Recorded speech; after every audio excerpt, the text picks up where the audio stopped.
हम वही कहेंगे जो हमारा दीन हमको बताता है। अमल करो तो तुम्हारा भला है। अम्मा बाद फ़अऊज़ु बिल्लाहि मिनश्शैतानिर्रजीम बिस्मिल्लाहिर्रहमानिर्रहीम वमन यत्तक़िल्लाह यजअल लहू मख़रजन व यरज़ुक़हु मिन हैथु ला यहतसिब वक़ाल अल्लाहु तबारक व तआला फ़ी मक़ामिन आख़र व अलल्लाहि फ़ल्यतवक्कलिल मुतवक्किलून। सदक़ल्लाहुल अज़ीम व सदक़ रसूलुहुन नबियुल अमीनुल करीम व नहनु अला ज़ालिका लमिनश शाहिदीन व शाकिरीन वल्हम्दुलिल्लाहि रब्बिल आलमीन। आइए कुछ अर्ज़ व मारूज़ से पेशतर बारगाह रिसालत मआब सल्लल्लाहु अलैहि वसल्लम में दरूद पाक का नज़राने मोहब्बत पेश कर लें और बावाज़ बुलंद दरूद पाक। अल्लाहुम्मा सल्लि अला सय्यदिना शफ़ीइना नबीना मौलाना मुहम्मदिन व बारिक व सल्लिम सलातन व सलामन अलैका सय्यदी या रसूलल्लाह सल्लल्लाहु तआला अलैहि वसल्लम। तक़वा और तहारत ये एक ऐसी नेमत है कि अगर किसी को नसीब हो जाए तो ये दिल और मन की सफाई का तो ज़रिया है ही है, ये रिज़्क़ का भी बहुत बड़ा ज़रिया है। अल्लाह तबारक व तआला ने फरमाया है वमन यत्तक़िल्लाह यजअल लहू मख़रजन व यरज़ुक़हु मिन हैथु ला यहतसिब। जो तक़वा इख्तियार करे तो अल्लाह तबारक व तआला उसके लिए रास्ते हमवार कर देता है। हर तरह के रास्ते उसके अल्लाह तबारक व तआला आसान फरमा देता है और रिज़्क़ इस तरह देता है, वहाँ से उसे रिज़्क़ मिल जाता है। उसकी ज़रूरियात ऐसी जगह से पूरी होती है कि उसे इस बात का गुमान भी नहीं होता है कि यहाँ से मेरी ज़रूरत पूरी हो जाएगी। हमारी ज़िंदगी में जो अहम तरीन ज़रूरत है मादी एतबार से वो ऑक्सीजन है। ऑक्सीजन अगर हमें न मिले एक मिनट के लिए, अगर ये ज़रूरत किसी की पूरी न हो तो ऐसी सूरत में उसकी सांसों का तार टूट जाएगा। ये इतनी अहम है, लेकिन जितनी अहम है हमारी ज़िंदगी के लिए अल्लाह तबारक व तआला ने इसे उतने ही फरामा रखा है, उतनी ही ज़्यादा हमें मिली है। हमें इसके सिलसिले में कोई तको की ज़रूरत नहीं पड़ती, न किसी तरह की कोई रोक है, न टोक है, न कोई तदबीर करनी पड़ती है, न किसी तरह का कोई एहतमाम करना पड़ता है। रब्बे कायनात ने हमारे ऊपर ये एहसान फरमाया, एक ऑटोमेटिक सिस्टम हमारे बदन में लग गया है। हमारा फेफड़ा चलता है, कार्बन डाइऑक्साइड बाहर करता है, ऑक्सीजन अंदर करता है। ये अल्लाह तबारक व तआला की अजीम तरीन नेमत है। ये भी अल्लाह तबारक व तआला का रिज़्क़ है। ये न समझें कि ये रिज़्क़ नहीं है, ये वो रिज़्क़ है कि अगर ये रिज़्क़ नहीं मिला तो फिर हमें बाकी और रिज़्क़ मिल ही नहीं सकते। जिसे हम रिज़्क़ समझते हैं ना, सिर्फ खाने पीने की चीज़ें, सिर्फ यही रिज़्क़ नहीं है। हमारी ज़िंदगी की वो तमाम ज़रूरियात जिस पर हमारी ज़िंदगी निर्भर है, हमारी ज़िंदगी जिस पर मुनहसिर है, हमारा वजूद जिस चीज़ के ऊपर मुनहसिर है, वो सब का सब अल्लाह तबारक व तआला का रिज़्क़ है। रिज़्क़ की तारीफ़ की गई है मा यंतफ़िउ बिहिल इंसान। इंसान जिस चीज़ से नफ़ा उठाए वो इंसान के लिए रिज़्क़ है। तो ये भी हमारी ज़िंदगी के लिए एक रिज़्क़ है। तो जितनी ज़रूरत अल्लाह तबारक व तआला ने उतनी ही ज़्यादा अपनी जनाब से हमारे लिए इसे फरावा कर दिया। आदमी ज़िंदगी में कहीं भी जाए, जंगल में, बयाबान में, सहरा में, एक शहर से दूसरे शहर में, अपनों में, गैरों में, कहीं भी चला जाए, न उसे किसी तदबीर की ज़रूरत, न किसी दरख्वास्त की ज़रूरत। उसे ऑटोमेटिक सिस्टम से वो ऑक्सीजन और रिज़्क़ का वो हिस्सा मैसर आता रहता है। दूसरी जो ज़रूरत हमारी ज़िंदगी में मादी एतबार से है वो है पानी। पानी एक ऐसी ज़रूरत है कि अगर पानी भी हमें न मिले तो हम ज़्यादा देर तक अपने आप को बग़ैर पानी के बरकरार नहीं रह सकते हैं। अगर एक ख़ास मुद्दत तक पानी अगर नहीं मिलता है तो ऐसी सूरत में जो है हमारी आँखें पथरा जाए, दिल की हरकत बंद हो जाए, हमारा वजूद ख़त्म हो जाए, ज़िंदगी से आदमी हाथ धो बैठे। ये पानी भी बहुत अहम ज़रूरत है। अल्लाह तबारक व तआला ने इस पानी को भी उतना ही फरावा रखा है। आप देखें, आसमान भी पानी बरसाता है, ज़मीन भी पानी उगलती है, पहाड़ों से पानी के आबशार फूटते हैं, पानी के सोते फूटते हैं, दरिया बह रहा है। हर तरह से अल्लाह तबारक व तआला ने पानी का इंतज़ाम फरमा दिया। और ये पानी जो है ये हमारी ज़िंदगी की दूसरी अहम तरीन ज़रूरत है। लेकिन ऑक्सीजन के मुकाबले में इससे हम ज़रा देर तक हम ज़िंदा रह सकते हैं। इसको हासिल करने में कभी कभी हमें तके दौ की भी ज़रूरत पड़ जाती है। तीसरी जो हमारी अहम ज़रूरियात में से है वो हमारी ग़िज़ा है। इस ग़िज़ा को हासिल करने में हमें कुछ तरद्दुद करना पड़ता है, थोड़ी मशक्क़त उठानी पड़ती है, कुछ तदबीरें हमें करनी पड़ती है, मेहनत और मज़दूरी करनी पड़ती है। लेकिन आप ज़रा गौर कीजिए कि अगर हमें ग़िज़ा की तरीक़े से ऑक्सीजन को हासिल करने में उतनी मेहनत करनी पड़ जाए कि पहले जाओ मज़दूरी तलाश करो, कहीं पे जॉब तलाश करो, फिर काम करो, उसकी डांट सुनो, फिर दिहाड़ी उठाओ, बाज़ार जा कर के गल्ला ख़रीदो, उसका इंतज़ाम करो, तैयारी के मराहिल तैयार हो जाएं तो बैठ कर के आदमी खाए। अगर इतना एहतमाम हमें ऑक्सीजन में करना पड़ जाता तो ज़िंदगी कितनी कठिन होती। ये अगर इन तीन चीज़ों में हम गौर कर लें, तीन चीज़ों में नहीं, ऑक्सीजन के हुसूल में अगर हम गौर कर लें तो हम समझ जाएंगे कि रब कायनात की कुदरत कितनी कामिल है और हम उसके बारगाह में कितने आजिज़ हैं। तो अल्लाह तबारक व तआला ने ये चीज़ें हमें दी हैं और ये रिस्क है। उसके अलावा हमारी ज़िंदगी की बहुत सारी ज़रूरियात हैं। आप अगर गौर करें तो रहने के लिए मकान, पहनने के लिए कपड़ा, दूसरी और सी ज़रूरियात, ज़िंदगी जैसे जैसे आगे बढ़ती है ज़रूरियात में इजाफ़ा होता जाता है। आदमी ये दरवाज़ा बंद कर दें, सामने उनको नमाज़ पढ़, दरवाज़ा एक दरवाज़ा बंद कर दीजिए, मेरे सामने न पढ़ें वो। जैसे जैसे आदमी बड़ा होता है उसकी ज़िंदगी की ज़रूरियात बढ़ती चली जाती है। आदमी बड़ा होता है, कारोबार की ज़रूरत आ जाती है, बालिग हो जाता है, शादी के लायक हो जाता है, एक बीवी की ज़रूरत पड़ जाती है, बीवी शादी हो गई, बच्चे की ज़रूरत पड़ गई, उम्र बढ़ गई आदमी की और बड़ा हो गया तो ऐसी सूरत में बेटा जवान हो गया, उसकी शादी की ज़रूरत पेश आ गई, बेटे की शादी हो गई, अब पोते की ज़रूरत इस बड़े मियाँ को हो गई। यह हमारी ज़िंदगी का एक सिस्टम है और सिस्टम का एक एक चीज़ अल्लाह तबारक व तआला का दिया हुआ रिस्क है। वफ़िस समाए रिज़्क़ुकुम वमा तुअदून, आसमान में तुम्हारा रिस्क है। अल्लाह तबारक व तआला ने आसमान से बारिश नाजिल फरमाई जो हमारे रिस्क का जो है सबब बनता है। ये सब का सब हमारा रिस्क है, रब्बे कायनात ने हमें दिया है। अल्लाह रब्बुल इज़्ज़त ने फरमाया है वमन यत्तक़िल्लाह यजअल लहू मख़रजा, जो अल्लाह तबारक व तआला से डरे, उसकी नाफरमानी न करे, गुनाहों को तर्क कर दे तो अल्लाह तबारक व तआला उसके लिए रास्ते निकाल देता है और उसे रिस्क उस जगह से अता करता है कि जहाँ से वो तसव्वुर भी नहीं कर सकता है। अब ये रिस्क सिर्फ खाने पीने की चीज़ें नहीं, ज़िंदगी की सारी ज़रूरतें रब्बे कायनात उसकी पूरी कर देता है। उसके दवा और शिफा की ज़रूरत हो, उसकी सेहत व तवानाई की ज़रूरत हो या उसकी ज़िंदगी की और किसी मरहले की ज़िंदगी की ज़रूरत हो, वो सारी ज़रूरतें रब्बे कायनात बतौर रिस्क पूरी कर देता है। बस सिर्फ एक चीज़ अल्लाह तबारक व तआला चाहता है, बंदा मेरी नाफरमानी न करे, बंदा मेरे हुक्म के मुताबिक वो ज़िंदगी गुजारे, सारी ज़रूरतें पूरी हो जाती हैं। अल्लाह तबारक व तआला, अल्लाह रब्बुल इज़्ज़त ने फरमाया वअलल्लाहि फलयतवक्कलिल मुतवक्किलून, भरोसा करने वाले अगर भरोसा करें तो रब्बे कायनात पर भरोसा करें, क्योंकि वही एक भरोसे के लायक है। अब इस दुनिया में पिछले ज़माने में तो अपनों पर भरोसा कर लिया जाता था, लेकिन इस ज़माने में तो देखा जा रहा है कि भाई भाई को डस रहा है, तो अब तो अपनों पर भी भरोसा नहीं हो रहा है। अल्लाह रब्बुल इज़्ज़त ने फरमाया भरोसा करना है तो अल्लाह तबारक व तआला पर भरोसा करो।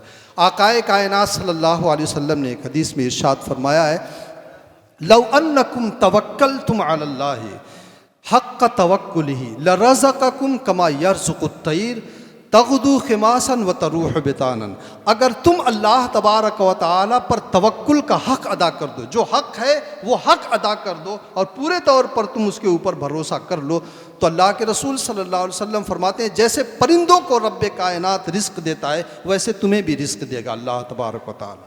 कैसे?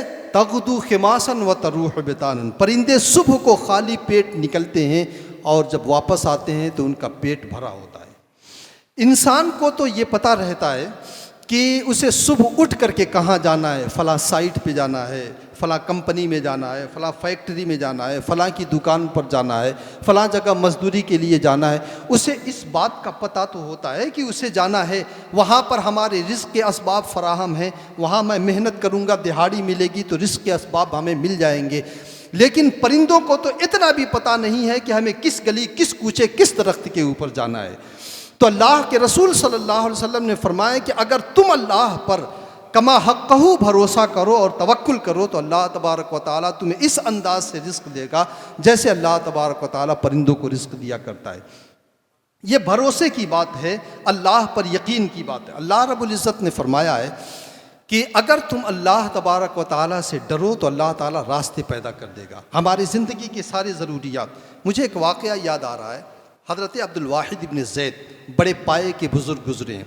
इन्होंने एक दिन रात की तारीकी में अल्लाह रब्बुल इज़्ज़त की बारगाह में दुआ किया, मौला अगर मैं अहले जन्नत से हूँ तो इस दुनिया में जन्नत में जो मेरा साथी है मेरी उससे मुलाकात करा दो। हुक्म हुआ अल्लाह तबारक व तआला की जानिब से कि फ़लाँ जंगल में चले जाओ। जंगल में गए तो घना जंगल है, उस जंगल में चरिंद परिंद, बहाएम, जानवर, दरिंदे सब नज़र आते हैं। हज़रत अब्दुल वाहिद इब्न ज़ैद जाते हैं, जाके देखते हैं खुली जगह है, खुली जगह के पहलू में जो है एक तालाब है। हज़रत अब्दुल वाहिद इब्न ज़ैद देखते हैं एक ख़ातून पूरे तौर पे पर्दे में अल्लाह तबारक व तआला की इबादत में मशगूल है। उसकी बकरियां चल रही हैं, बकरियों के साथ साथ भेड़िए भी चल रहे हैं और पानी शेर के साथ वो बकरियां पी रही हैं। न शेर नुकसान पहुंचा रहा है न भेड़िया नुकसान पहुंचा रहा है। इन्होंने कहा ये बड़ा अजीब मामला है, क्योंकि दरिंदों की सिफत ही है, उनकी तो खासियत ही है शिकार करना, किसी जानवर को जो है दबोच लेना, अपने पंजों में जकड़ लेना। भेड़िए का ये तरीक़ा ही है कि वो लोगों के ऊपर हमला कर दे। लेकिन यहाँ पर जो है बकरियाँ, कोई उनका जो है देखने वाला नहीं है, फिर भी शेर और बकरी एक साथ घाट पे पानी पी रहे हैं। बकरियाँ भेड़ियों के साथ वो चल रही हैं। हज़रत अब्दुल वाहिद इब्न ज़ैद बैठ गए। जब वो खातून नमाज से फारिग हुई तो उससे पूछा ये मैं क्या माजरा देख रहा हूँ, आज तो जंगल का सारा निज़ाम दरहम बरहम हो गया है। भेड़िए और दरिंदे जिनकी सिफत ही है हमला करना, वो आज मैं देख रहा हूँ कि उनके मुहाफिज बने हुए हैं, उनके साथ जो है दोस्ती लगी हुई है। तो उन्होंने कहा, जो बुज़ुर्ग खातून थी, उन्होंने कहा इन्नी असलहतुल्लाह फ़अस्लहल्लाहु बैनल गनम वज़्ज़िआब, मैंने अल्लाह तबारक व तआला से सुलह कर लिया है, मैंने इस बात की कायदो पैमान कर लिया है कि मैं रब की नाफरमानी नहीं करूँगी। मैंने अल्लाह से सुलह कर लिया तो अल्लाह तबारक व तआला ने मेरी बकरी और इन भेड़ियों के दरमियान सुलह फरमा दिया है। ये यकीन और तवक्कुल था उस खातून बुज़ुर्ग का। हज़रत शेख सादी फरमाते हैं, मैं रूदबार के जंगल में जब मैं गुज़र रहा था, एक आदमी था हज़रत सौबान राई, मैंने देखा वो शेर के ऊपर लकड़ियाँ रखे हुए और हाथ में कोड़े पकड़े हुए चला आ रहा है। मैंने देखा तो कहते हैं कि मेरा तो खौफ से बुरा हाल हो गया। मैंने उसे देखा, उसने मेरे दिल की कैफियत पढ़ लिया और कहा कि क्या बात है सादी, डर गए हो? और फिर हज़रत शेख सादी ने कहा बात डरने ही की है। तो उन्होंने कहा कि अगर अल्लाह तबारक व तआला कि तुम नाफरमानी नहीं करोगे तो दुनिया की कोई कायनात तुम्हारी नाफरमानी नहीं करेगी। मन कान लिल्लाहि कान अल्लाहु लहू, जो अल्लाह का हो गया, जो अल्लाह की इताअत व फरमा बरदारी में ज़िंदगी जिसने गुजारी, अल्लाह तबारक व तआला की नुसरतें उसके साथ है। जिसे कहते हैं कि जिसका रब उसका सब, और रब का बनने के लिए अल्लाह का नाफरमान हो करके नहीं बना जा सकता है, फरमा बरदार हो करके बना जा सकता है। ज़िंदगी का हर गोशा इताअत रसूल में आदमी अगर गुजारे तो अल्लाह तबारक व तआला की रज़ा मिलती है और फिर वो सूरत पैदा होती है मन कान लिल्लाहि कान अल्लाहु लहू, जो अल्लाह का हो गया अल्लाह उसका हो गया और सारी कायनात को अल्लाह तबारक व तआला उसकी इताअत में लगा देता है। हज़रत उक़बा इब्न नाफ़े बड़े बुज़ुर्ग गुज़रे हैं, ताबई हैं। हज़रत उक़बा इब्न नाफ़े अफ़्रीका को, पूरे अफ़्रीका को फ़तह करके इन्होंने इस्लाम की झोली में डाल दिया था। हज़रत उक़बा इब्न नाफ़े बर्बर कौम से जंग करने के लिए गए। उनके लश्कर में 18 सहाबा किराम थे। हज़रत उक़बा इब्न नाफ़े रज़ियल्लाहु ताला अन्हु ताबई गुज़रे हैं। जब वो गए तो जंगल से गुज़र हुआ, उसी जंगल में रात हो गई और पड़ाव डालने का वक्त आ गया। तो वहाँ पे जब पड़ाव डाला तो अहले लश्कर ने कहा कि हम यहाँ पे कैसे पड़ाव डालें, जंगल है, दरिंदे आएंगे, चरिंदो परिंद होंगे, हशरातुल अर्द होंगे, सांप बिच्छू हमें नुकसान पहुँचा देंगे। तो रावी कहता है कि हज़रत उक़बा इब्न नाफ़े एक टीले पर खड़े हो गए और सहाबा किराम रिदवानुल्लाहि ताला अलैहिम मजमईन जो 18 लोग थे उनको ले करके टीले पर गए। और टीले पर जाने के बाद जंगल की तरफ मुँह करके कहते हैं, या हय्यत अय्यतुहल हय्यात वल हय्यात वल हशरात वस्सिबाआत, ए सांप और सांपनियों, ए जंगल के हशरातुल अर्द चरिंदों परिंदों, ए दरिंदों, इन्ना अस्हाब रसूलिल्लाहि सल्लल्लाहु अलैहि वसल्लम फरहलु अन्ना, हम अल्लाह के रसूल सल्लल्लाहु अलैहि वसल्लम के सहाबी हैं, तुम यहाँ से चले जाओ, इन्ना नाज़िलून, हम यहाँ पर ठहरेंगे।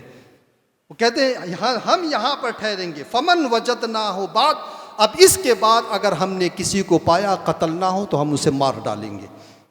रावी का बयान है कि उक़बा इब्न नाफ़े ने ये ऐलान किया और सांप, सांपनियाँ, दरिंद, चरिंदे, परिंदे सब अपने अपने आप को, अपने बच्चों को लेकर के वो एक झुंड निकलने लगे।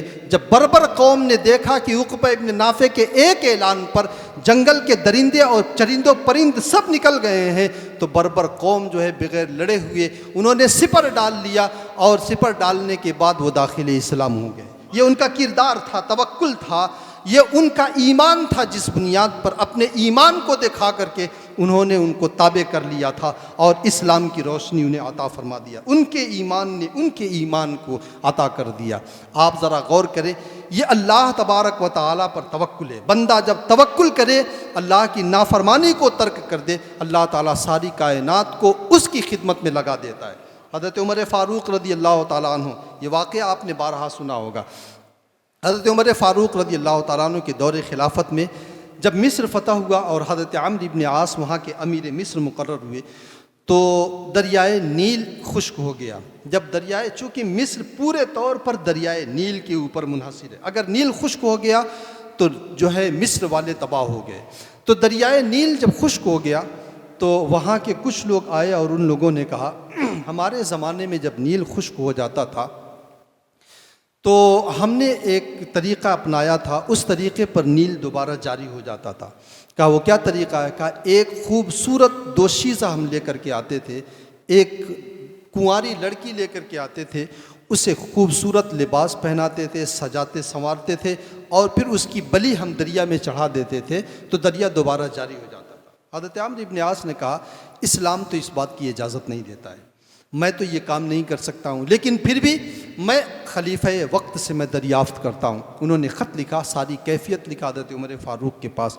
हज़रत उमर फ़ारूक रज़ी अल्लाह ताला अन्हु ने ख़त पढ़ा। पढ़ने के बाद एक ख़त लिखा, मुख्तसर सा ख़त, 2 लाइन का, 1.5 लाइन का वो ख़त था। ख़त क्या था कि मिन अमीरुल मोमिनीन उमर इब्न फ़ारूक, अमीरुल मोमिनीन उमर इब्न फ़ारूक, उमर फ़ारूक की जानिब से इला नील, दरियाए नील के नाम ये ख़त है। आप गौर करें, दुनिया ने देखा है कि बादशाह बादशाहों को ख़त लिखता है, उस्ताद शागिर्दों को ख़त लिखता है, बेटा बाप को, बाप बेटे को ख़त लिखता है, भाई भाई को लिखता है, लेकिन ये इस दुनिया का पहला वाक़या है कि हज़रत उमर फ़ारूक रज़ी अल्लाह ताला अन्हु ने दरिया के नाम ख़त लिखा और बाकायदा लिखा कि मिन अमीरुल मोमिनीन उमर इब्नुल ख़त्ताब इला नील, मैं इला नील मिस्र, कि उमर बिन ख़त्ताब की जानिब से मिस्र के दरियाए नील की जानिब ये ख़त जा रहा है। और फिर उसके बाद नीचे लिखा, फ़इन कुन्त तजरी मिन क़िबले के, अगर तू खुद ब खुद बहता था, फ़ला तजरी, तू मत बह, तेरे बहने की ज़रूरत नहीं है, हमें तेरे पानी की ज़रूरत नहीं है। व इन कान अल्लाहु युजरियके, और अगर अल्लाह तबारक व तआला के हुक्म से तू बहता था, फ़अस्अलुल्लाहल वाहिदल क़ह्हार अन युजरियके, तो मैं रब्बे कायनात से ये दुआ करता हूँ कि अल्लाह ताला तुझे जारी कर दे। यानी इतना कहने के बावजूद भी बेनियाजी देखें, हज़रत उमर फ़ारूक रज़ी अल्लाह ताला ने ख़त लिखा और हज़रत अम्र इब्न आस रज़ी अल्लाह ताला ने को हुक्म दिया, ये ख़त दरियाए नील में डाल दो। दरियाए नील में वो पानी डाला गया। तारीख़ में आज भी ये वाक़या मौजूद है कि दरियाए नील 16 गज़ तक पानी का, दरियाए नील में 16 गज़ पानी मौजूद हो गया था, एक ख़त की रवानी, और आज तक वो तुग़यानी और रवानी नील की गई नहीं है जो हज़रत उमर फ़ारूक रज़ी अल्लाह ताला अन्हु की एक ख़त ने जारी कर दिया था। और उसके बाद से दरियाए नील का पानी कभी कम नहीं हुआ। एक मरतबा दरियाए नील के ज़ैली शाखों में पानी की कुछ कमी हुई थी, तो लोगों ने हज़रत सैयदा नफ़ीसा की बारगाह में जाकर के अरीज़ा पेश किया था। तो हज़रत सैयदा नफ़ीसा रज़ी अल्लाह ताला अन्हा ने अपना प्याला दिया था, ले जाओ दरियाए नील में उडेल दो। प्याला उडेल दिया गया, दरियाए नील की तुग़यानी फिर वापस आ गई। तो देखें हज़रत उमर फ़ारूक रज़ी अल्लाह ताला अन्हु, इन्होंने तक़वा की ज़िंदगी गुजारी, इताअत रसूल में इन्होंने अपनी ज़िंदगी गुजारी। अल्लाह तबारक व तआला ने पानी को भी इनके ताबे कर दिया, दरियाए नील को भी ताबे कर दिया। मदीना तैयबा में ज़लज़ला आया, बाहर निकले जलाल के आलम में, कोड़ा हाथ में था, ज़मीन के ऊपर कोड़ा मार करके कहते हैं इस्तक़िद्दी अलम आदिल अलैक, कि ठहर जा, क्या मैं तेरे ऊपर आदिल नहीं करता हूँ? क्या मैंने इंसाफ के तकाज़ों को पूरा नहीं किया है? एक कोड़ा उमर फ़ारूक का लगना था कि ज़मीन साकित हो जाती है, ज़लज़ला ख़त्म हो जाता है। अल्लाह के रसूल सल्लल्लाहु अलैहि वसल्लम की इताअत में ज़िंदगी गुजारी, रब पर भरोसा किया, तो ज़मीन भी ताबे है, हवाएं भी ताबे हैं, आग भी ताबे है। आग लग गई थी मदीना तैयबा की तरफ, बड़ी तेज़ी से आग आ रही थी। हज़रत उमर फ़ारूक रज़ी अल्लाह ताला ने चादर इनायत किया, कहा ले जाओ चादर आग को दिखा देना। चादर आग के सामने यूँ फैलाई गई है, आग वहीं से वापस चली गई और बुझ गई थी। तो ये सारी चीज़ें क्यों हैं? सिर्फ इस बुनियाद पर कि उन्होंने इताअत रसूल में ज़िंदगी का लम्हा लम्हा गुजारा और रब्बे कायनात पर उन्होंने भरोसा किया। आज भी अगर हमारी ज़िंदगी में ये चीज़ें आ जाएं तो अल्लाह तबारक व तआला हमें भी ये चीज़ें अता कर सकता है। हज़रत खालिद इब्न वलीद रज़ी अल्लाह तआला अन्हु, आप जानते हैं इस्लाम के जर्नेलों में सबसे अजीम ये जर्नेल हज़रत खालिद इब्न वलीद रज़ी अल्लाह तआला अन्हु हैं। जब जंग यरमूक में हज़रत खालिद इब्न वलीद गए तो जंग यरमूक में मुसलमानों की तादाद 45,000 थी, लेकिन उसके मुकाबले में रूमियों की तादाद 3 लाख थी, यानी 6 गुना से भी ज़्यादा थी। आप अंदाज़ा लगाएं, 3 गुना, 6 नहीं, तकरीबन 6.5 गुना जो है वो तादाद हो जाती है। लेकिन हज़रत खालिद इब्न वलीद रज़ी अल्लाह ताला अन्हु ने सिर्फ 3,000 का लश्कर लेकर के 1 लाख रूमियों का भूसा निकाल दिया था। हज़रत अबू उबैदा इब्न जर्राह रज़ी अल्लाह ताला अन्हु अमीर लश्कर थे उस जंग में। हज़रत खालिद इब्न वलीद रज़ी अल्लाह ताला अन्हु ने 3,000 लश्करों के ज़रिए 1 लाख लोगों को पिसपा कर दिया। तो रूमी डर गए और उन लोगों ने कहा कि जबला इब्न अयहम को भेजो। जबला इब्न अयहम जो है, ये उस मौके पर एक वाक़या पेश आया था। कबीले गस्सान का ये जो है अमीर था जबला इब्न अयहम, और गस्सान का एक सिपाही था जो ईसाई था, लेकिन वो मुसलमानों की तरफ से लड़ रहा था कौमियत की बुनियाद पर। तो उसने जब रूमियों का लश्कर देखा तो उसने कहा था कि मा अक़ल्लल मुस्लिमीन व मा अक्सर नसारा, नसरानी कितने ज़्यादा हैं और मुसलमान कितने कम हैं। हज़रत खालिद इब्न वलीद अपने दस्ते पर जो है गर्दिश कर रहे थे, उनके कान में ये जुमला पड़ा है। तो हज़रत खालिद इब्न वलीद आते आके कहते हैं वही हक़ा, तेरा सत्यानाश हो, तू हमें रूमियों से डरा रहा है। और फिर हज़रत खालिद इब्न वलीद ने कहा कि इन्नमा तक्सुरुल जुनूद बिन नुसरत व तक़िल्लुल जुनूद बिल ख़ज़लान। सुनो, वो लश्कर कमज़ोर होता है, वो लश्कर छोटा होता है जिस लश्कर पर अल्लाह की मदद नहीं उतरती है, और जिस लश्कर के साथ रब्बे कायनात होता है वो लश्कर न छोटा होता है न कमज़ोर हुआ करता है। हज़रत खालिद इब्न वलीद रज़ी अल्लाह ताला अन्हु ने उस लश्कर में जब जबला इब्न अयहम को 60,000 का लश्कर दे करके रूमियों ने आगे बढ़ाया था, तो हज़रत खालिद इब्न वलीद रज़ी अल्लाह ताला अन्हु और दूसरे सिपहसालार ने मशवरा किया क्या किया जाए। तो हज़रत खालिद इब्न वलीद ने कहा मुझे 30 आदमी दे दो, मैं इनका दिमाग ठिकाने लगा दूँ। हज़रत अबू सुफियान रज़ी अल्लाह ताला अन्हु ने कहा था कि जिद्दुन अम हज़लुन, ये तुम संजीदगी से कह रहे हो, सीरियस हो, अम हज़लुन, या मजाक कर रहे हो? वाकई मजाक की बात है, मरने की ये बात है, आग में कूद जाने के मुतरादिफ है। हज़रत खालिद इब्न वलीद ने कहा कि 30 आदमी मुझे दे दो। हज़रत खालिद इब्न वलीद से हज़रत सुफियान ने कहा 30 नहीं, तुम 60 ले जाओ। हज़रत खालिद इब्न वलीद रज़ी अल्लाह ताला अन्हु को बुलाया। हज़रत अबू उबैदा ने कहा कि ये क्या तमाशा है? तो हज़रत खालिद इब्न वलीद ने कहा मैं इन्हें ये बताना चाहता हूँ, इन्होंने जबला इब्न अयहम को हमारे मुकाबले में इसलिए किया है कि जबला इब्न अयहम अरबी है। उन लोगों ने ये सोचा कि अरब का कोई मुकाबला नहीं कर सकता है, इसलिए एक अरबी शख्स को हमारे मुकाबले में उतार दिया कि लोहा लोहे को काटेगा। मैं इन्हें ये दिखाना चाहता हूँ कि यहाँ अरबी और अजमी का कोई फ़र्क नहीं है, यहाँ पर लोहे लोहे की बात नहीं है, बात यहाँ पर सिर्फ इतनी है कि मुसलमानों की फ़तह होती है नुसरत इलाही की बुनियाद पर। मुसलमानों की फतह होती है अल्लाह तबारक व तआला की मदद की बुनियाद पर, अरबियत की बुनियाद पर हम फतह नहीं पाते हैं, हम मुहम्मदुर रसूलुल्लाह के कदमों की निस्बत से फतह पाते हैं। हज़रत खालिद इब्न वलीद रज़ी अल्लाह तआला अन्हु 60 आदमी लेकर के गए। लश्कर पहला हमला हुआ, हज़रत खालिद इब्न वलीद रज़ी अल्लाह तआला अन्हु, पहला हमला हुआ सफ़े नहीं टूटी, दूसरा हमला हुआ सफ़े नहीं टूटी, तीसरा हमला जब रूमियों का होता है सफ़े टूट जाती हैं। हज़रत खालिद इब्न वलीद रज़ी, आप गौर करें 60,000 मिल करके 60 लोगों को जो है पिस्पा नहीं कर सके। तीसरे हमले में लश्कर सफ़े टूट जाती है। खालिद इब्न वलीद ने कहा जोड़ियाँ बना लो, 6 जोड़ी बनाओ 10-10 लोगों की, 10 जोड़ियाँ बनाओ 6-6 लोगों की। हज़रत खालिद इब्न वलीद, हज़रत दर्रार, हज़रत ज़ुबैर इब्न अव्वाम और हज़रत फ़द्ल इब्न अब्बास और 2 सहाबी और थे, ये एक जो है उसमें आए हैं और उसके बाद लश्कर के ऊपर चारों तरफ से हमला होता है, घमसान की जंग होती है। पता नहीं चलता है उस शोर में कि इस्लामी लश्कर के ये सिपह सालार कहाँ गए और रूमियों की जो है भीड़ में ये गुम हो जाते हैं। हज़रत अबू उबैदा ने कहा मैं उमर को क्या जवाब दूंगा, 60 लोगों को खालिद ने हलाकत में डाल दिया, मैं उमर को क्या जवाब दूंगा। हज़रत जब असर का वक्त हो जाता है तो हज़रत अबू उबैदा ने कहा अब हमला कर दो, अब जो है बर्दाश्त से बाहर है। हज़रत अबू उबैदा ने हमले का हुक्म दिया, इस्लामी लश्कर उठाया और 60,000 का लश्कर पिस्पा होकर के भाग गया। सिर्फ 20 लोग नज़र आए उसमें जो 60 लोग गए थे। जब तलाश किया गया था तो उसमें कुछ ऐसे थे जो उन 60,000 के पीछे पीछे उन्हें मारने के लिए भागे हुए थे और जब उनकी तलाश हुई तो सिर्फ 10 मुसलमान शहीद हुए थे और 5,000 कुफ़ार मारे गए थे। तो ये बताने का मकसद ये है कि ये अल्लाह पर भरोसा, तक़वा, तहारत की ज़िंदगी की बुनियाद पर ये चीज़ें हासिल थी। आज जो दुश्मन ताकतें हमें पसपा करना चाहती हैं या हमारे इस्लामी तशख़्ख़ुसात को मिटाना चाहती हैं या हमारे वजूद को ख़तरे में डालना चाहती हैं, उसका मुकाबला हमारे पास सिर्फ़ एक सूरत है, हम अपनी ज़िंदगी को गुनाहों से पाक कर लें, हम अपनी ज़िंदगी को तक़वा और तहारत पर गुजार दें और फिर उसके बाद देखें कि अल्लाह तबारक व तआला कैसे कैसे अजायबात दुनिया को दिखाता है। आप ज़रा गौर कीजिए, मौजूदा जो गवर्नमेंट है, क्या आप उससे इस बात की उम्मीद कर सकते हैं कि वो हमारे मसाजिद और मदारिस की हिफाजत के लिए कोई कानून लेकर के आए? क्या आप उम्मीद कर सकते हैं कि वो मुसलमानों की इज़्ज़त, इनकी तरक्की, इनकी भलाई के लिए कोई कदम उठाए?